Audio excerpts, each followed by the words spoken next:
G'day, and welcome to the Best of the Rest F1 podcast with Stix and Fraser. Tune in weekly to hear everything Formula One.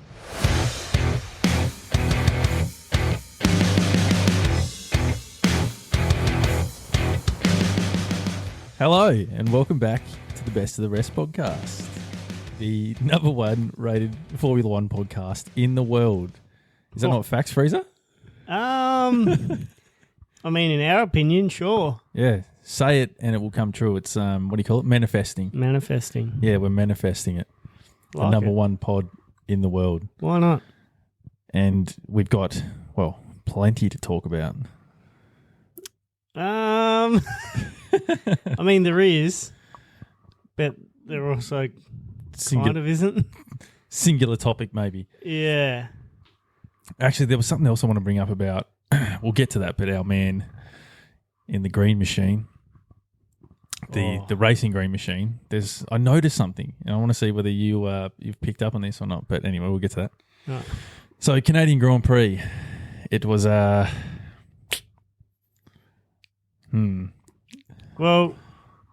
we'll start the start, I guess.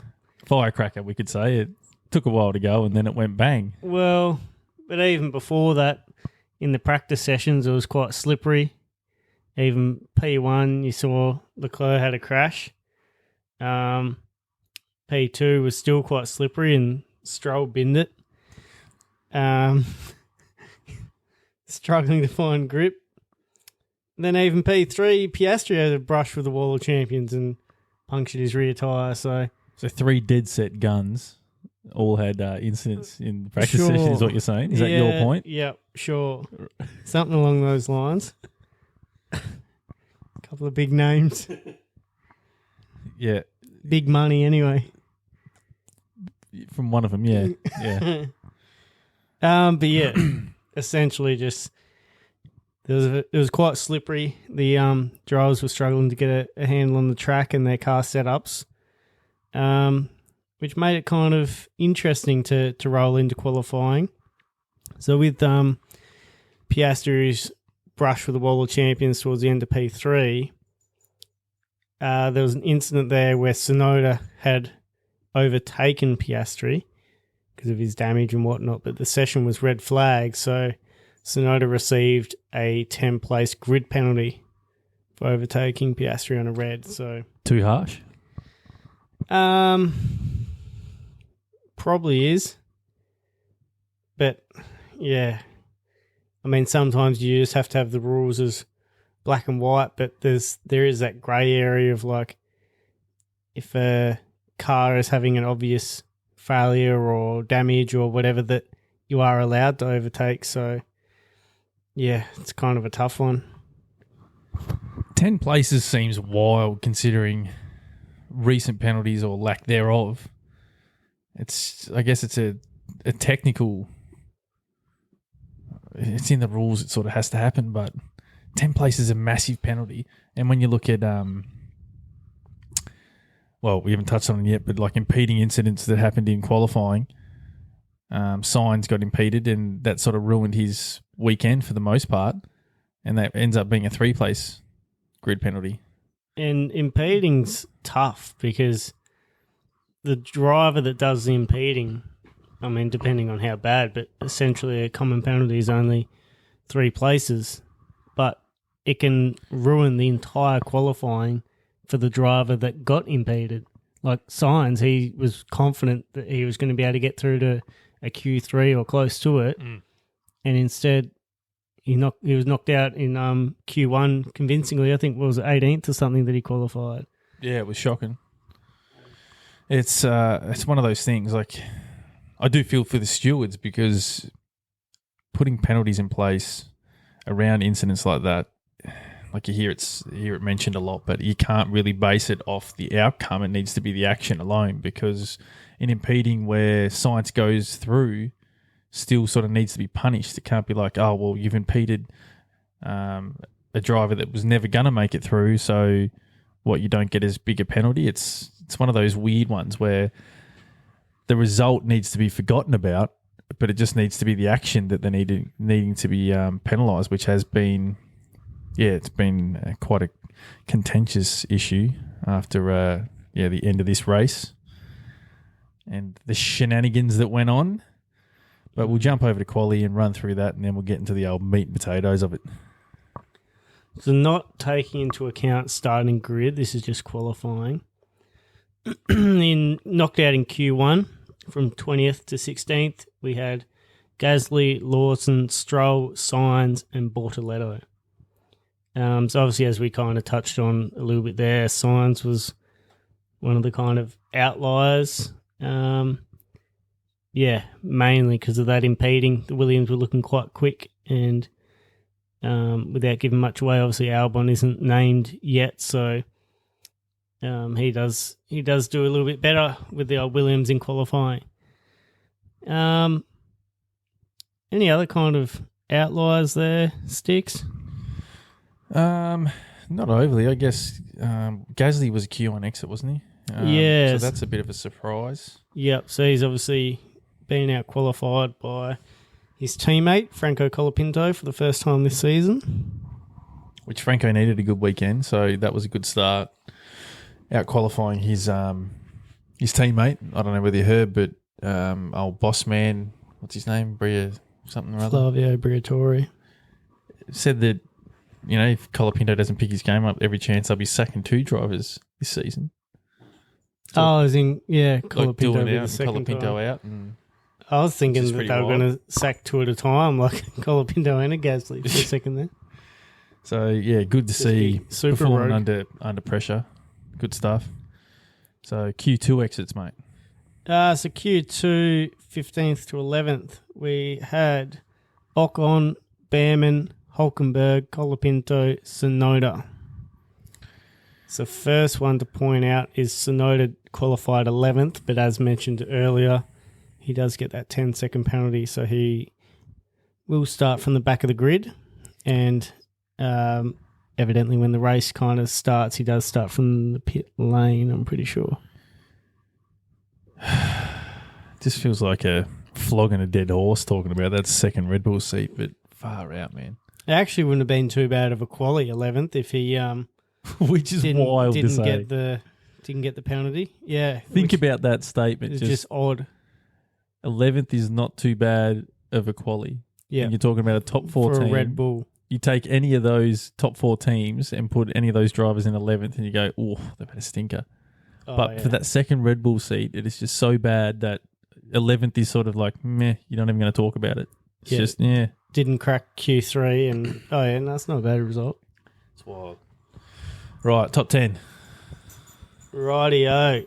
So 10th to 1st. We've got Albon, Hadjar, Leclerc, Norris, Alonso, Hamilton, Antonelli, and the top 3, Piastri, Verstappen, Russell. Wow. So I guess the kind of bigger ones to note there is... Well, Russell on pole for start. Yeah, Russell's done well to get himself a pole. Alonso's in 6th ahead of Norris and Leclerc, respectively. And Hadjar and Albon, 9th and 10th. That's been pretty common lately, which is good to see.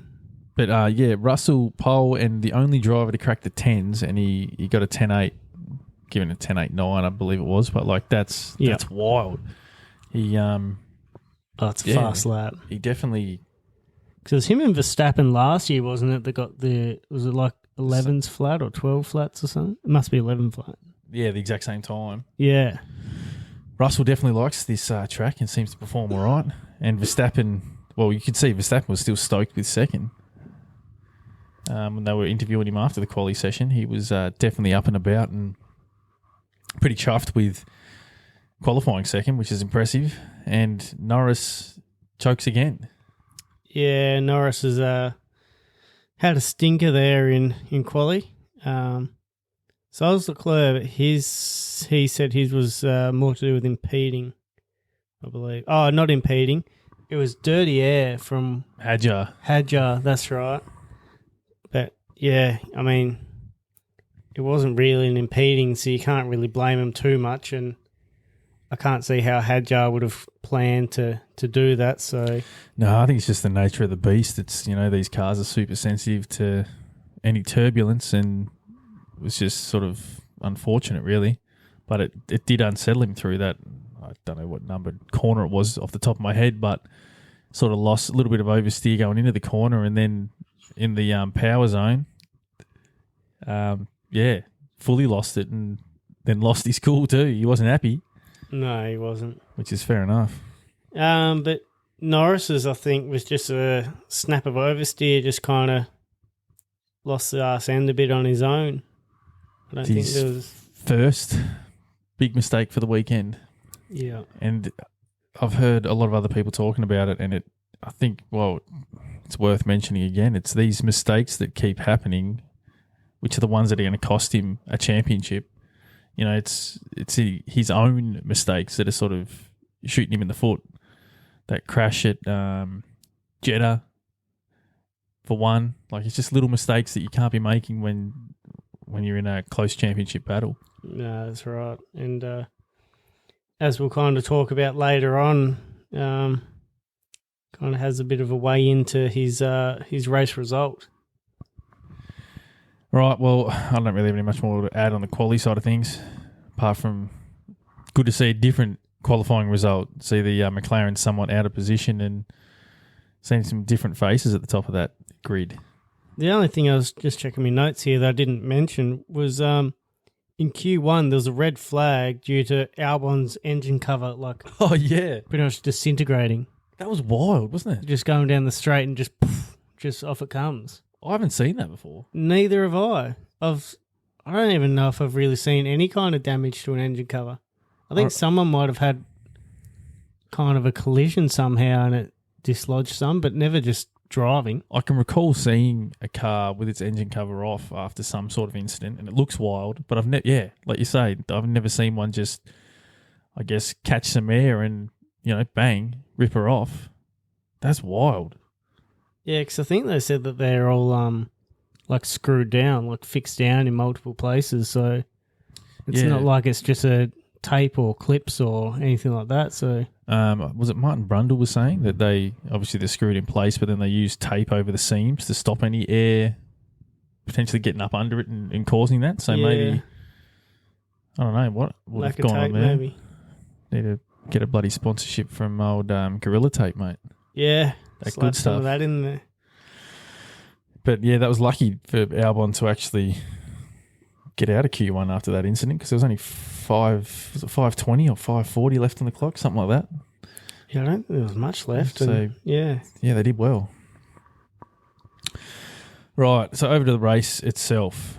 A lot of chatter about that first corner potential incident and what's going to happen with George and Max on the front row. Yeah.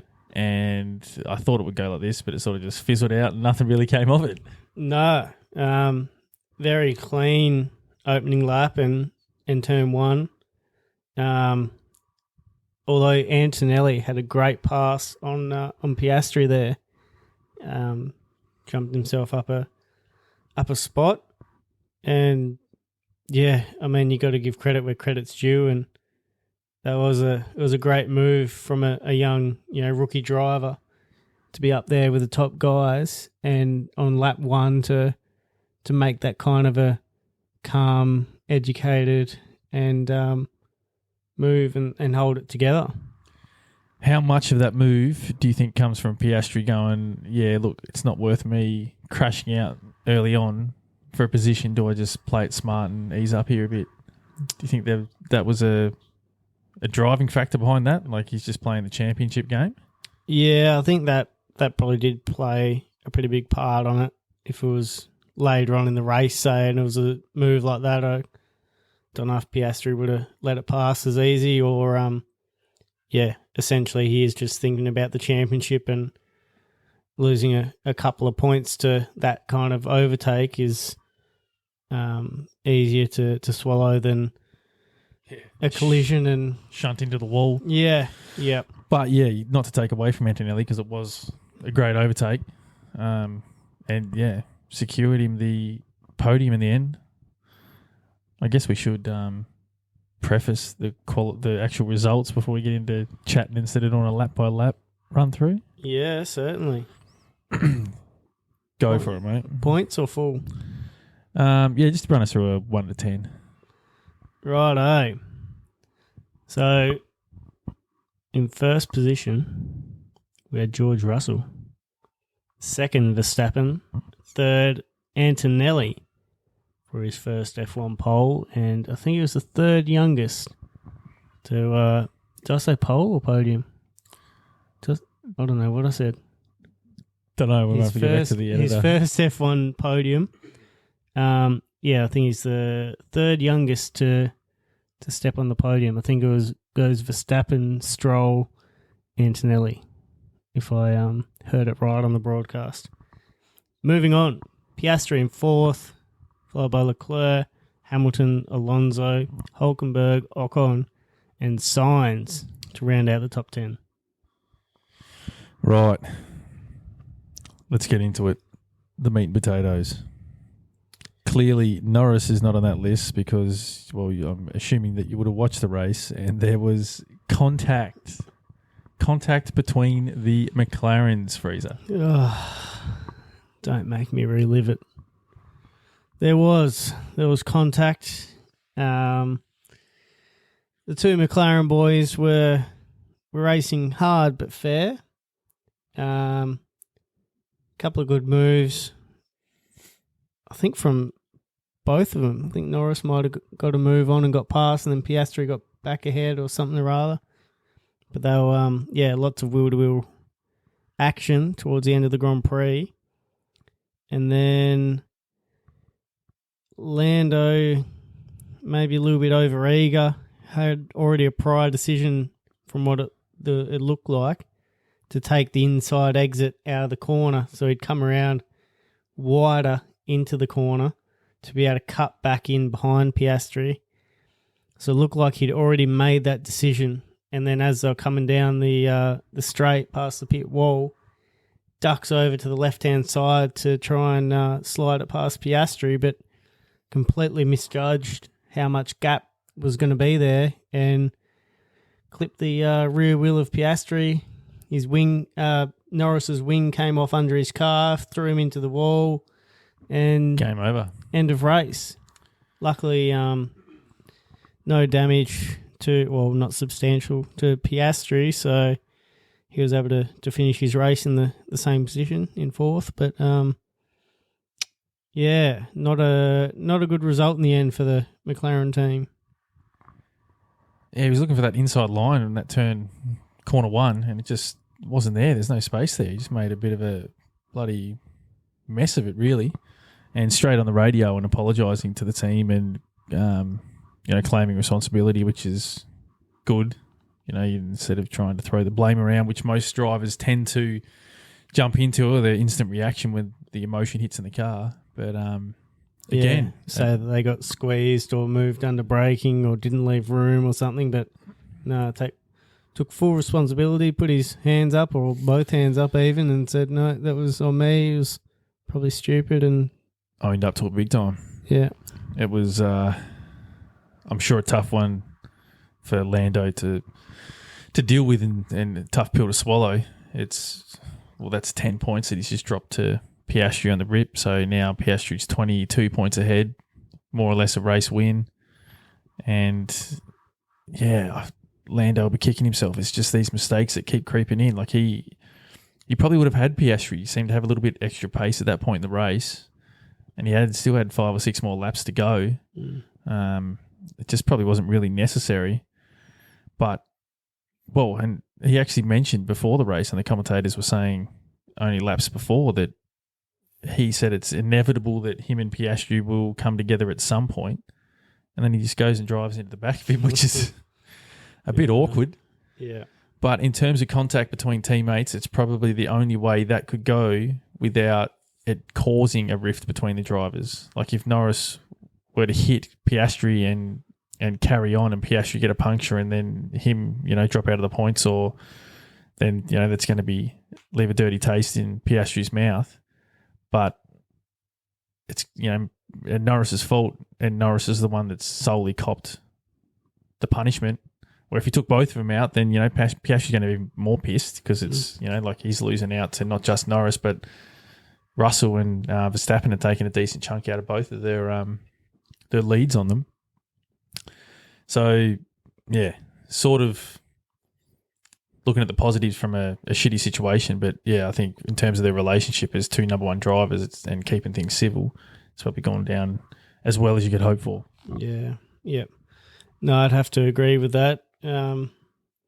Best of a bad situation, I guess, is the only way you can kind of label it.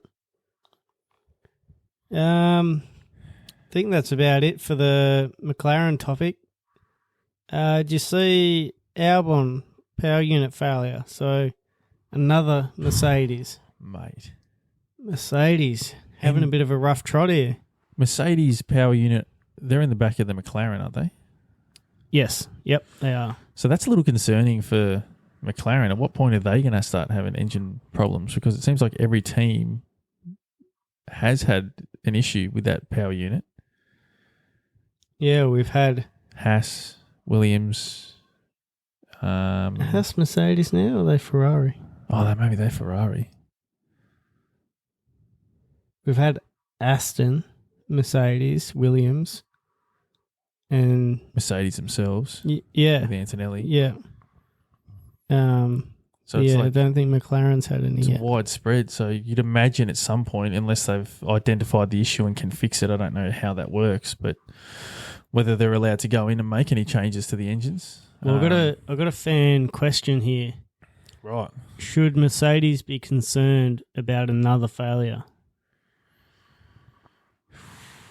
So I guess that might be also directed a bit at 2026 with new regs, as well as general for this year. What's your kind of take on that, Stix? I'd imagine that 26 is probably a different ball game altogether, being a fresh build. But for this year, well, if Mercedes are going to make a dent in McLaren's lead, they don't want DNFs. But then McLaren also don't want, they don't want DNFs either. If they get all it takes is a double DNF and then the chase and pack to get a quality finish, and that points gap does somewhat shrink. But I think the constructors is probably a little bit too far gone. But the drivers, anything can bloody happen. I wouldn't be confident if I were leading the pack or up there, and you've got a time bomb in the back of your car that could go off at any point. Because Albon, he was in no man's land. Obviously had an interesting tyre strategy, but just didn't seem to have the pace. Shitty tyre strategy. Then they wanted to bring him in, and I guess DNF was probably the best way of going about it in the end, because they just end up in a shit show. But yeah, what do you think about Mercedes and their potential worries? Yeah, I think that they've definitely got to be concerned for this year. Like, that's a chunk of failures already in an era where you don't really see many failures. So it kind of makes me wonder, are they maybe trialing some stuff for next year's regs, kind of trying to test out some componentry here and there where they can that is relevant. But yeah, they're really going to want to get that sorted for next year, or they might find themselves struggling a lot. I wonder if it's one of those classics of like their eyes are on next year and the more development on next year's engine, and there's sort of, I don't know how that would actually work, whether, you hear a lot of speculation around that, focusing on next year and not this year and I don't know whether it actually works like that, but it seems like it could be a possibility. There's not as much development or time going into this year's engine, and it's all about next year, because there's a lot of hype around the Mercedes power unit next year, potentially, well, most likely being the go-to power unit. So maybe that's the case, I don't know, but it's definitely not a good look. It sounds like they're going to have a lot of teams that they're going to be supplying for next year. So does that make it harder for Mercedes? Like, is it hard to keep up with that demand of manufacturing, or how would that work? And also my mind springs to how they'd have to get paid a lot of money to even do that. Because why would you, if you're making the best engine, why would I go and give it to half a dozen other competitors so that they can also push me in the race, when you could go, nah, bugger you, we're back to Mercedes dominating at the front of the field. It must be a lot of money going their way to sort of warrant bringing a bunch of teams with you if you know that you've got the best engine out there.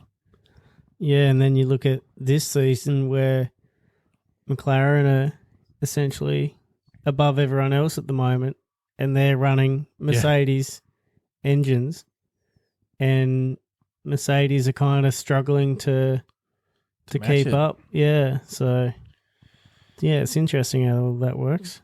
So Williams overall have had a rough 3 race weekends now. Aston are looking good. So Aston could be the 5th fastest team out there at the moment. It's a little bit difficult to say because there's been a couple of tracks that have been a bit, Spain didn't really suit the Williams, and then Canada obviously was a bit of a shit show with Sainz being impeded, and then Albon's race being all sorts. Yep. But it'd be interesting to see what actually goes on there, because maybe Williams have lost a little bit of an edge with that technical directive, or other teams have closed the gap somewhat, or it could just be a couple poor races. But Sainz did well to recover and get a point, but to be fair, that was really only because Norris DNF'd and late, which sort of bumped him up into that solitary point position. But that's a battle that could be spicing up for the second half of the season in the Constructors' title. Yeah, Williams going to be holding on to that best of the rest kind of spot, or is it Aston or someone else that's going to be challenging for that? I've got a fan question here from Ellie373, and it's, are Sauber suddenly good? Could Sauber or Hulkenberg, more to the point, be challenging for that best of the rest kind of title? You need consistent performances from both drivers, but Hulkenberg is just a gun in that midfield. Where's this come from? Mate, he's a dead set, I don't know, he's just a machine. I don't know, maybe the top teams don't rate him as that high of a talent, but he just gets consistent results. You give him a shit car, and he even scored points when the car was absolute dog shit, and now the car seems like it's at least competitive. And yeah, our mate's just racking in points, getting results. Bloody elite. Doing the job. What do you think? What do you make of the Sauber setup at the moment? Yeah, well, I mean, I think it's probably a bit of a stretch to label them as good at this stage, but Hulkenberg, far out. Like, what he's doing in that car is unreal. And we did see it a bit when he was in the Haas, but a Sauber that's been a bottom feeder, essentially, for these first 10 races. And then, to be putting the last couple of performances into decent points finishes, like, bloody oath, the man can drive. Like, I'd love to see him in a top team. Like, what could he actually do if he got an opportunity in a fast car? Has he got the ability to... Just don't put him in the Red Bull second seat. Yeah, that'd be shit. But can he hold on in, the pressure situation of his first podium and all that sort of stuff? Because you see it does have weight. Like when Norris hadn't won a race and then he was leading a couple races and bottled it a few times. Like it does put pressure on drivers. So is he just a performer where, I've got 6 and 6 is amazing for a team, but it's also sort of nothing at the same time. Like no one else, unless you know the sport, no one's going, oh my God, that's insane. Unless you're a massive fan, there's no really eyes on you in that moment. There was an element of that, because he's getting on. He's 37, I think he is, 36, something like that. So that's getting on in the Formula One world, competing at that level, and they keep hanging him about, and so obviously there's something there. Yeah, well, I don't have a full grips of his talent early on, but it almost seems like he's driving his best now. Yeah, he's really built into it. Yeah, like it is hard to get a grasp of it because he's been in the Haas where that was struggling, and now he's in the Sauber, which is struggling, and he's still getting these decent points. So And you wind it back and he raced with Ricardo, and then everyone was like, "Oh, Ricardo's a beast," and he's smashing Hulkenberg. Like, yeah. But is he, when this Audi comes in? I think that's going to be, that'll be interesting if they can get one hooked up for him. Then he'll be on. He could be snatching a podium or a race win late in the career. I would love to see him at least get a podium. That'd be incredible. I think it'd be just robbery if he finished his career without a podium. Just be criminal. Maybe Hulkenberg's someone we can do a driver profile on.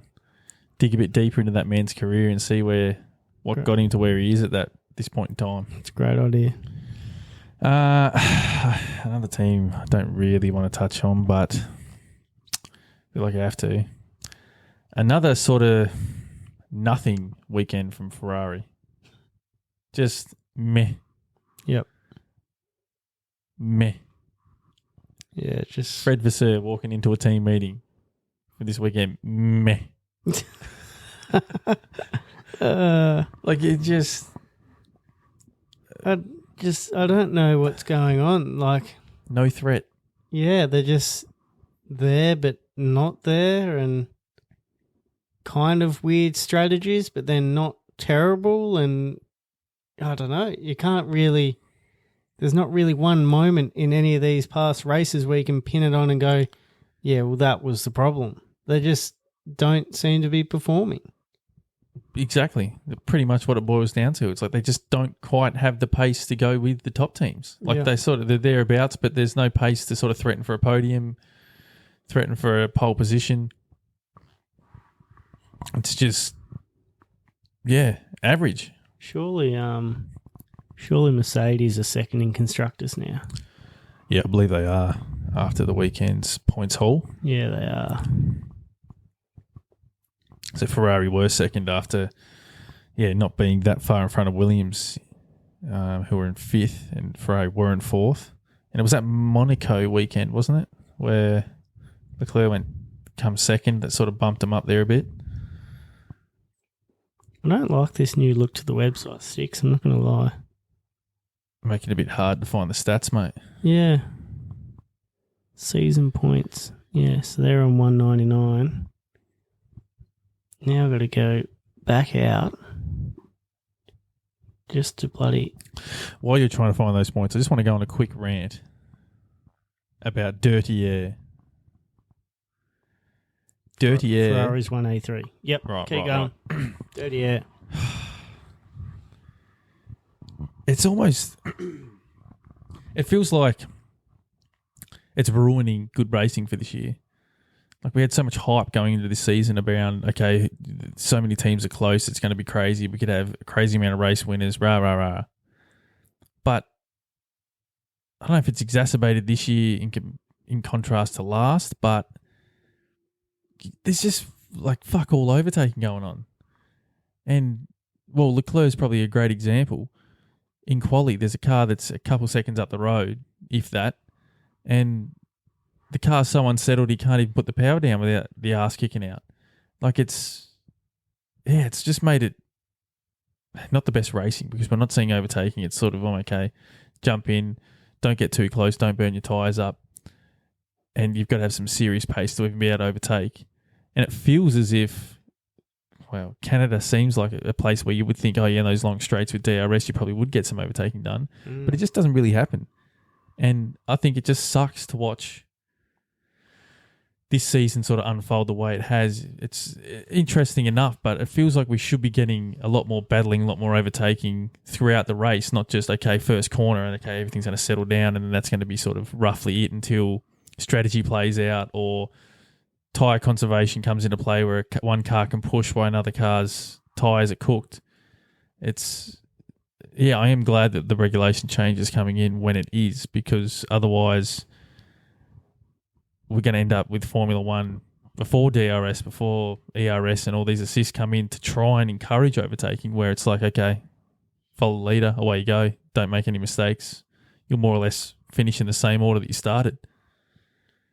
Yeah, because this race looked like it was going to be a spicy one. Like, going on past results and then seeing Piastri qualifying third and Norris qualifying seventh, you would have expected that there was going to be a fair bit of overtaking and wheel-to-wheel racing with those McLarens working their way through the field, because they have been the quicker team essentially every weekend. But it just didn't happen. Antonelli got past Piastri on lap 1, and Piastri, the McLarens were starting to kind of chase him down a little bit towards the end of the race before they had their collision, but nothing dramatic, was it? No, and Norris's positions gained were largely due to the strategy to staying out longer in that first stint. Seemed to really kind of play into his hands. There wasn't a whole heap of overtaking done on track. It all comes down to that tyre offset, and if you can have a tyre advantage at the right time to be able to overtake, then maybe you can get it done. But even so, like, teams are just struggling. It's like you're such a small window of even having a positive tyre offset to attack to actually get the moves done before it all just settles down. It's sort of made overtaking and the racing, keeping the race entertaining, difficult. It's very much become watching the race unfold and, okay, we've got a couple different strategies and hopefully this plays out, or waiting for something to happen for large chunks of the race. So is next year's regs going to help a lot with that dirty air and make things a bit more interesting, do you expect? Well, I believe that's the idea. I've heard that smaller cars are supposed to be less dirty air, and the regs are designed in a way to promote overtaking. Yep. I think that's the theory behind it. Whether that happens or not, who knows? Because what are the teams doing that are designing these cars? They want to throw as much dirty out. I'm losing my voice. Again, Man, this last week. This happens every bloody pod for the last month. Teams, that's the goal for teams at the end of the day, is to throw as much dirty air out the back as possible to disrupt the car behind and make their car as quick as possible. So you can only hope that the regs are airtight enough to produce a field of cars that can race closely and follow closely and overtake and do all that fun stuff that we love to see. Yeah, maybe there does need to be, I'm not sure what they're doing for these regs in this regard, but maybe there does need to be a little bit more look at diffusers and, components that distribute the air out the back of the car. I thought you had to go full on in on the aero side of things then. No. That's my knowledge done. Diffuser. That's the thing that sprays the smelly air, isn't it? Yeah, they have that on the back of the car. Yeah.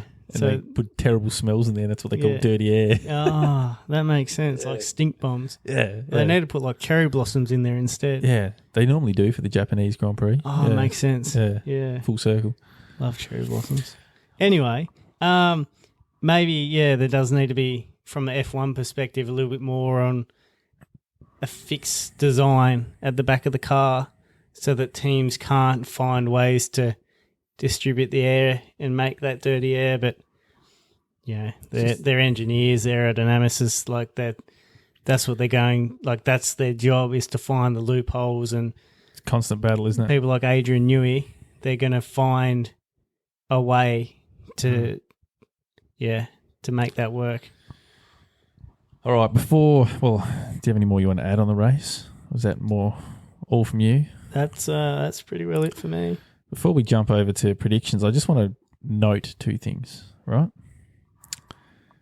First and foremost, I've heard that there are rumours, preface this, that Alonso may be jumping ship next year. Alonso? To go to Alpine. Really? Back there. He was there before, wasn't because apparently, BWT. Back there again.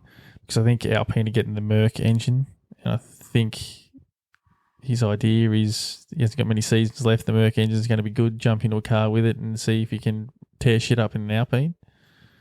That's the whole whispers around the place at the moment.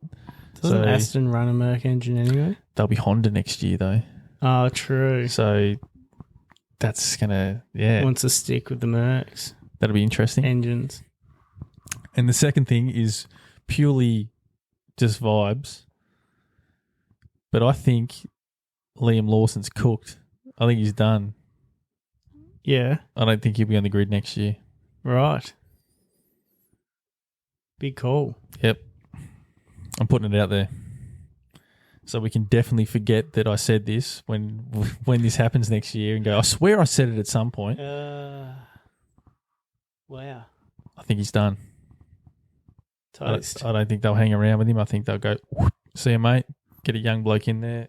Move him on. I don't know whether anyone else will pick him up, but Well, apparently they're already looking at that Arvid Lindblad to get his super license in case Max does or did or will should, or could get another penalty point on his super license and get a race ban, that he would be the driver that they'd bring in. I haven't had a look at F2 recently to see how he's travelling, but he was doing pretty well last time I looked. So yeah, that's my thought I wanted to put out there and just put out in the atmosphere and see how it ages. Cadillac coming in next year. Yeah. What are they running? Good question. I wonder if that's out there yet. Are they? I've got a feeling they might be Merc. I wonder when will they announce their drivers? Is that like an end of season thing? Is that a I don't. mid-season thing? Yeah, I don't know. When that kind of Cadillac is entering Formula One as a constructor and power unit manufacturer, Damn. starting the 2026 season. Damn. Talk about jumping in the deep end. Fucking oath, they're coming in hot, eh?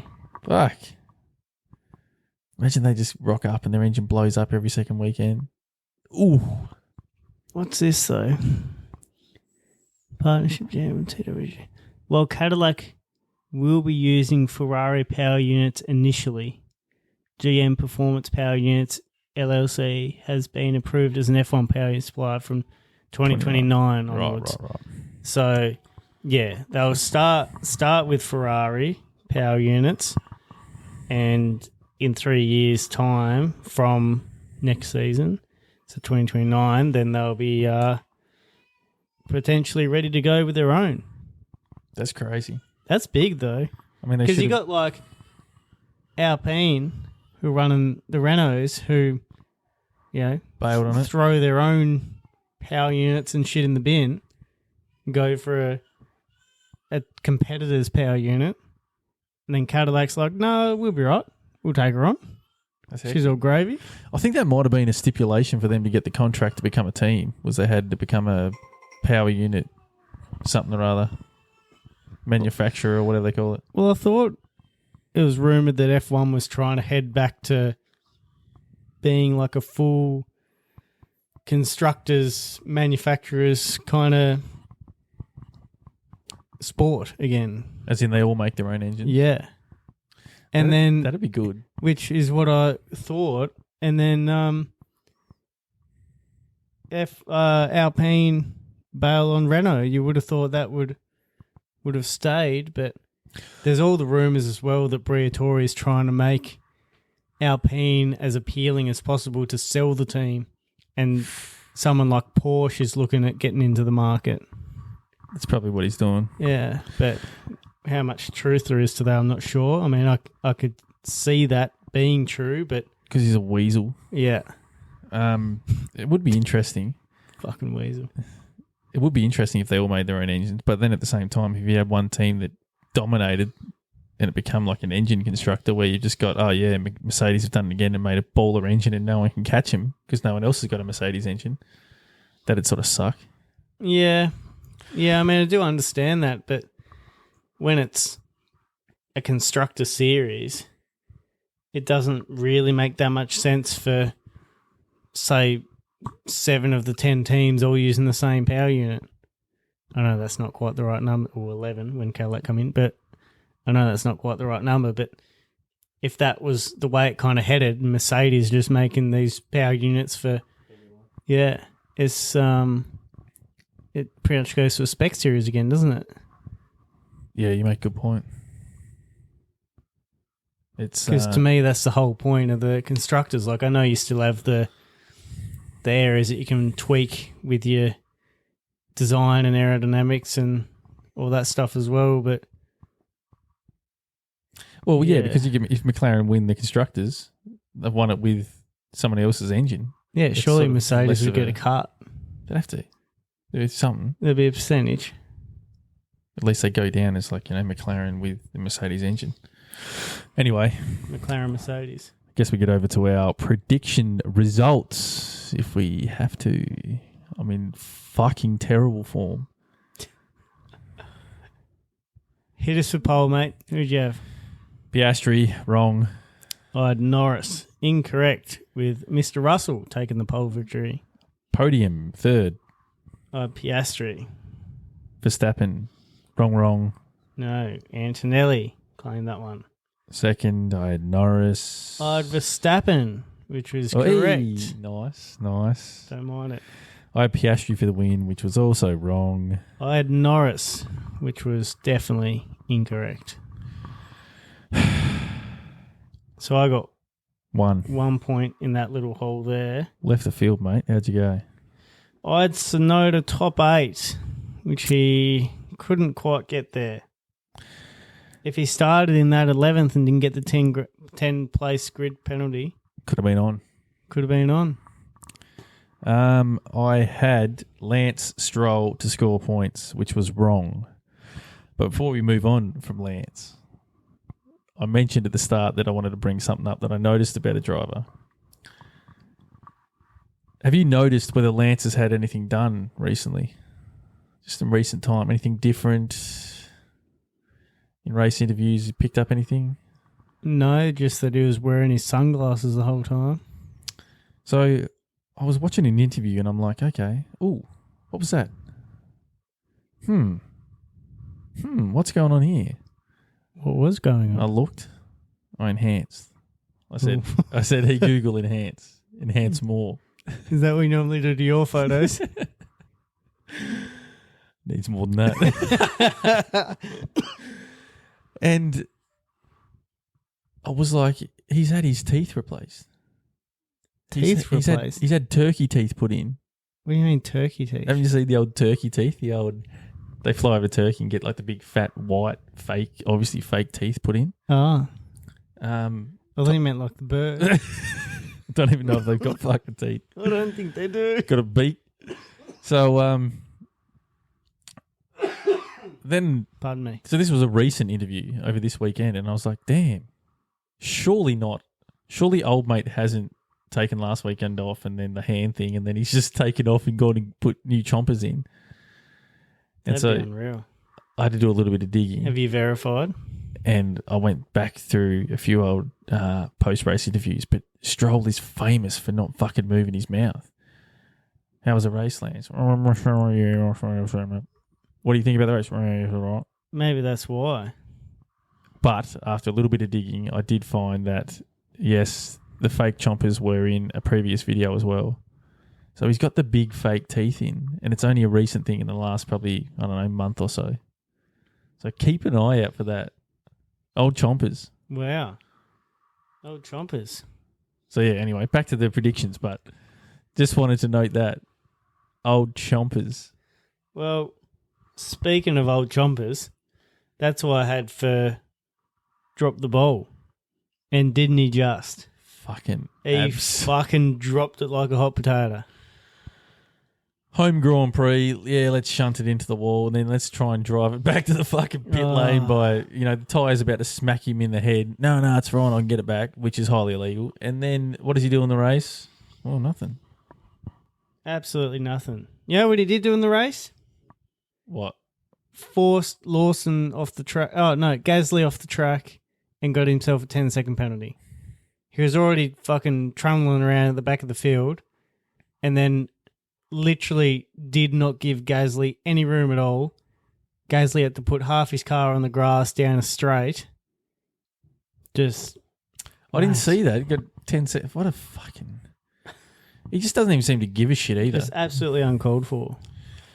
All right. I had, so that's a point for you for dropping the ball. And I had Hamilton, which didn't really drop the ball, but it was just meh. Yeah, it was just a mediocre weekend, wasn't it? As Fred Vasseur once said, meh.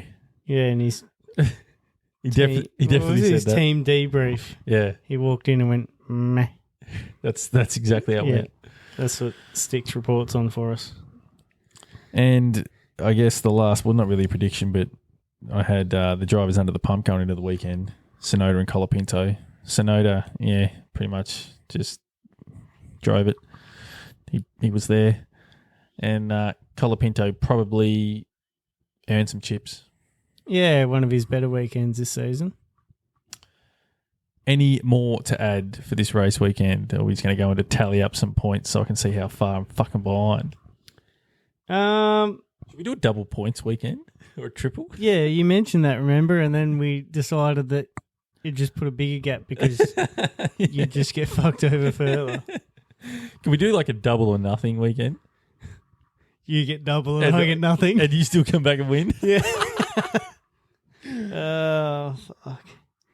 What did you get? Did you get any? I'm looking here and I can see a lot of X's on your page. Looks like I got sweet fuck all. Oh, well, that makes it easy. You don't have to change your fucking score. I got 2. So that puts my total to 19 and Stix, you have a total of 11 still. Fucking hell, man. I'm starting to build this gap. Oh, that result was meh. Meh, as Fred Vasseur would say. Quick race rating. 6. 5 for me. I had a 7, but decided that was more recency bias because of Shenanigans. the shenanigans at the finish. But going back through it, yeah, not much happened.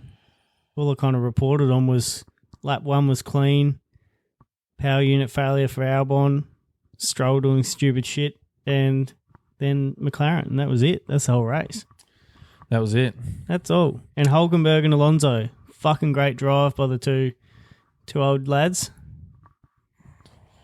They're the two oldest. How old's Alonso? Shit. 71? No. He'd have to be 42. I think he's is he 42? Fucking oath. Well, I have his age on here. Let's have a look. So that means between Hulkenberg and Alonso, you've almost got 80 years of Earth experience. 80 years of Earth experience. Yeah. All right. In terms of what other experience? Oh, no. They've doesn't- got his date of birth here, and Freeze is going to be doing the math. I can't do math. 81. Sticks, I'm going to throw this across to you. 81. What? 81? What? But he's 43. He's almost 44. So they've got over... 29th of July, 1981. They've got 80... They've got... So he's 44 in month and a bit. They've got 80 years of Earth experience. Fucking hell. Damn. No, Michael, no. That is not right. And on that note, box. Righto. Time to retire today's episode. Like Stroll should have instead of finishing that race. If you've Fuck Stroll. if you've liked us for some unbeknownst reason, subscribe, leave us a 5-star review, send us some comments, some feedback. We'd love to hear it, and share it with another F1 fan. Catch you on the next one. So yeah, Bye. over to you, Carlos. Oh, look at this. This is not a dog. This is a piece of shit. Wow.